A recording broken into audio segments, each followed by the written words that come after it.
नमस्कार बंधु, मंगल भवन चैनल में आप सभी का बहुत बहुत स्वागत। मंगल भवन कोर्स में अच्छा था मनन। माता पिता गुरुजनों को प्रणाम, आप सबको सादर जय श्री राम। तो आज हम बात करेंगे अक्टूबर माह के मासिक राशिफल की, और जिसमें आज की राशि होगी मिथुन राशि। मिथुन राशि वालों के लिए इस मंथ में नवग्रह किस तरह से सपोर्ट करने वाला है, और जिसमें हम बात करेंगे आपके health, wealth, career, married life, education, प्रेम, प्यार, भाग्य, इन सब चीजों पे चर्चा करेंगे। लेकिन इससे पूर्व मेरा छोटा सा निवेदन, यदि आपने अभी तक हमारे चैनल को सब्सक्राइब नहीं किया है या चैनल पर पहली बार आए हैं तो प्लीज चैनल को सब्सक्राइब जरूर कर लें, जिससे हमारे द्वारा दी गई जानकारी आप तक पहुंचती रहे। तो आइए हम बात करते हैं मिथुन राशि वालों। मिथुन राशि वालों के लिए माह कैसा बीतेगा, और सबसे पहले हम बात करेंगे इनके हेल्थ की। इनकी जो राशि के स्वामी हैं बुध, और बुध का जो गोचर है वो अपनी ही राशि कन्या राशि में गोचर कर रहे हैं, बल्कि बुध की ये उच्च राशि होती है। बुध यहाँ उच्च के हो जाते हैं, एग्जॉल्टेड हो जाते हैं। तो बुध की जो स्थिति इस मंथ में अगर रहने वाली है तो देखा जाए ये मिथुन से अगर देखेंगे तो आपके 4th हाउस में चले जाएंगे। तो यहाँ पे चौथे स्थान में केतु, सूर्य, बुध, चार ग्रह बैठेंगे।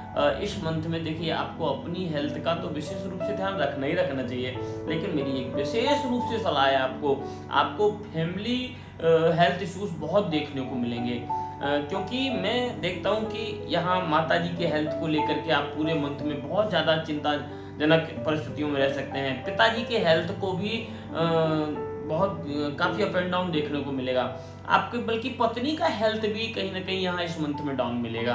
और खुद के हेल्थ की बात करें तो खुद के हेल्थ को लेकर के भी कुछ चीजें हैं जो आपको बहुत सावधान रहना चाहिए। जैसे खान पान से बहुत ज्यादा सावधान रहना चाहिए, जो आपको छोटी छोटी चीजें, बहुत फूड पॉइजन जैसी चीजें बहुत परेशान करेंगी। और इसके साथ ही इतना ही नहीं, चोट चपेट से भी आपको इस मंथ में बहुत बचना चाहिए। मंगल आपकी राशि में ही गोचर कर रहे हैं, तो आपको इस मंथ में क्रोध बहुत आएगा, गुस्सा बहुत आएगा। जब क्रोध गुस्सा आएगा तो इससे हेल्थ पे भी असर पड़ेगा, और जिनको डायबिटीज या शुगर जैसी या ब्लड प्रेशर जैसी परेशानी जुड़ी हुई है पहले से, तो उनको तो बहुत ज्यादा सावधान रहना चाहिए, बल्कि यहाँ कई बार बहुत ज्यादा अप एंड डाउन दिखाता है। तो इस मंथ में हेल्थ को लेकर के आप अपने और अपने परिवार को लेकर के किसी भी तरह की कोई लापरवाही ना बरतें। अगर बरतते हैं तो ये आपके लिए बहुत ज्यादा हानिकारक हो सकती है। बात करें मिथुन राशि वालों, मिथुन राशि के विद्यार्थी जो हैं, विद्यार्थियों के लिए माह कैसा बीतने वाला है। मिथुन राशि के विद्यार्थियों की अगर हम बात करें तो विद्यार्थियों के लिए माह बहुत अच्छा होगा, लेकिन एक चीज का आपको ध्यान रखना पड़ेगा। कई बार ये बॉयफ्रेंड गर्लफ्रेंड के चक्कर में आप कई बार अपने कैरियर को या अपनी एजुकेशन को बहुत पीछे छोड़ देते हैं, उस पर फोकस नहीं करते हैं, ध्यान नहीं देते हैं, और आप दूसरे डायरेक्शन में चले जाते हैं।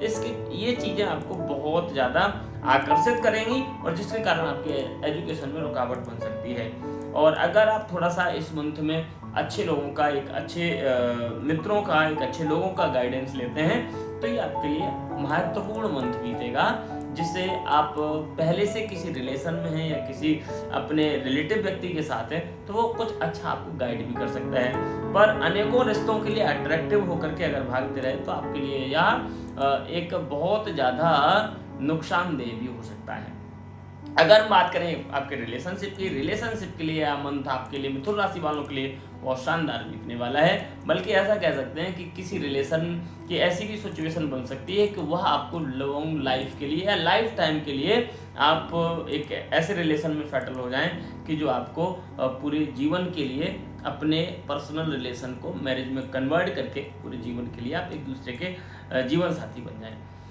ऐसी भी स्थितियां देखने को मिल सकती है। एक दूसरे का बहुत अच्छा सपोर्ट रहेगा, एक दूसरे का घूमे फिरेंगे, खाएंगे पिएंगे, और खूब बहुत अच्छे से बीतेगा ये मंथ। अगर हम बात करें आपके वैवाहिक जीवन की, वैवाहिक जीवन के लिए जो सिंगल हैं, जिनके अभी तक विवाह नहीं हुए हैं, इस मंथ में उनको भी कुछ गुड न्यूज मिल सकती है। लेकिन अंत में, मंथ के एंड में कुछ आपको चीज़ें परेशान भी कर सकती हैं। आपको कुछ ऐसा भी लग सकता है जैसे कोई जैसे आपके रिलेशन में रुकावट कर रहा है, या अभी तक चीज़ें बहुत रुकी पड़ी हैं, लेकिन इस मंथ में आकर के वो अड़चनें यहाँ खत्म होंगी मंथ के एंड में। लेकिन जिनका विवाह हो चुका है उनको भी छोटी छोटी चीजें, आपकी नोकझोंक, आपके बीच में थोड़ी सी अवरोधित रहेंगी, जिसके कारण से कई बार आपकी 2 दिन, 3 दिन, 4 दिन, 2-4 दिन घर में ही खटपट चल रही है और जिसके कारण से लाइफ पार्टनर के साथ बात नहीं हो रही है, बातचीत नहीं हो रही पत्नी के साथ। इस तरह की छोटी-छोटी चीज़ें चलती रहेंगी जो तनावपूर्ण रहेंगी ज़रूर, लेकिन बहुत लॉन्ग पीरियड के लिए नहीं, वो 2-4 दिन के लिए टेम्परेरी हो सकती हैं, पर बाकी कोई ऐसा मेजर इश्यूज नहीं बनेगा। बात करें भाग्य की, भाग्य का सपोर्ट मंथ में रहेगा, लेकिन आपकी एक चीज को जरूर देखिएगा इस मंथ में, अगर आप के कैरियर से संबंधित चीजों पे बात की जाए तो आप जॉब कर रहे हैं या आप बिजनेस कर रहे हैं, जॉब बिजनेस दोनों के लिए ही यह मंथ, यदि आप अपने बर्थ प्लेस पे हैं या नियर बर्थ प्लेस के आसपास काम कर रहे हैं तो आपको निश्चित तौर पे इस मंथ में बहुत ज़्यादा परेशानी देखने को मिलेगी। यदि आप कहीं आउट ऑफ कंट्री में चले गए हैं या फिर कहीं आप अपने बर्थ प्लेस से बहुत दूर हैं, 1500 किलोमीटर दूर हैं, एकदम से चेंज वातावरण में है, तो वहाँ आपको कुछ पद वृद्धि भी मिल सकती है, कुछ इंक्रीज भी मिल सकता है, कुछ आपको ग्रोथ भी मिल सकती है। लेकिन नियर बाई में रहेंगे तो निश्चित ही आपको इस मंथ में कुछ न कुछ परेशानियां जरूर देखने को मिलेंगी। जो लोग बाहर से, जिनका फॉरेन कंपनी में जो काम कर रहे हैं या फॉरेन कंट्री में बाहर जाके कोई अपना बिजनेस आदि कर रहे हैं या जॉब कर रहे हैं, तो उन लोगों के लिए यह मंथ बहुत ही शानदार बीतने वाला है। बृहस्पति देव 12वें भाव में बैठ करके उनको बहुत ही अच्छा सपोर्ट करने वाले हैं। लेकिन यहाँ पे एक चीज का और विशेष रूप से हम निवेदन करेंगे, यदि आप कोई नए बिजनेस को यहाँ सेटल करने जा रहे हैं तो इस मंथ में थोड़ा सावधानी के साथ विचार पूर्वक कोई इन्वेस्टमेंट करिएगा। किसी के कहने पे या किसी के लालच देने पे ऐसा ना करें कि जल्दबाजी में कहीं अपना जो कुछ इकट्ठा कर रखा है वो भी खो दें। तो ऐसे कुछ नुकसान से बचने की आवश्यकता है। लेन देन से बहुत ज्यादा बचें, इस मंथ में लेन देन बहुत ज्यादा ना करें, नहीं तो कई बार ऐसा हो सकता है कि दिया हुआ पैसा बहुत जल्दी शीघ्र ना वापस मिले। अगर आप जॉब आज चेंज के लिए बहुत ज्यादा प्रयास कर रहे हैं तो आपको सावधान हो जाना चाहिए कि अभी बिल्कुल जहां हैं वहीं काम करते रहें, क्योंकि आपके किए हुए प्रयास आपको परेशान करते रहेंगे, लेकिन किया हुआ परिवर्तन भी आपके लिए बहुत ज्यादा लाभदायक नहीं सिद्ध होगा। इसलिए थोड़े समय रुक करके, इस मंथ को रुक करके आगे ही सोचें, कुछ प्लान करें परिवर्तन के लिए। बंधुओं, तो ये आपके पूरे मंथ की कहानी है। अगर फाइनेंस की कंडीशन देखी जाए, फाइनेंस की कंडीशन में आपका जो व्यय काफी इस मंथ में दिखाई देगा। इनकम के सोर्स थोड़े स्लो रहेंगे, लेकिन खर्चा दोनों हाथों, बहुत खुले हाथों होगा।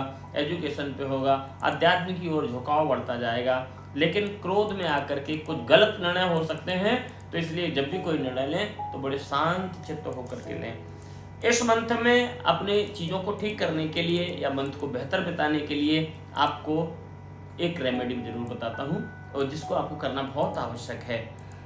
माँ भगवती की आराधना तो करना ही करना है। नवरात्रों का समय होगा, माँ भगवती आपको पूरी कृपा करें जिससे आपको सद्बुद्धि प्राप्त हो।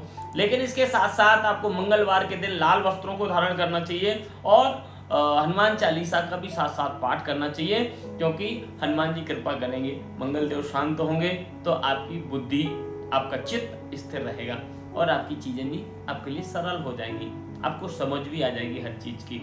तो इसलिए आपको हनुमान जी की साधना भी जरूर साथ ही साथ करनी है, इससे आपको बहुत लाभ मिलेगा। मित्रों, ये सारी जानकारी राशि पे आधारित है, नाम राशि पे आधारित है, जन्म राशि पे आधारित है। लेकिन यदि आप अपनी कुंडली के बारे में जानना चाहते हैं, अपनी कुंडली के ग्रहों का विश्लेषण करवाना चाहते हैं, अपनी लाइफ के बारे में जानना चाहते हैं, तो आप हमारे दिए गए नंबरों पे बात करके हमारे साथ जोड़ करके अपनी कुंडली का विश्लेषण करवा सकते हैं या किसी भी बड़ी से बड़ी समस्या का समाधान ले सकते हैं। आइए अगली वीडियो में फिर मुलाकात होगी, तब तक के लिए जय श्री राधे, जय श्री श्याम।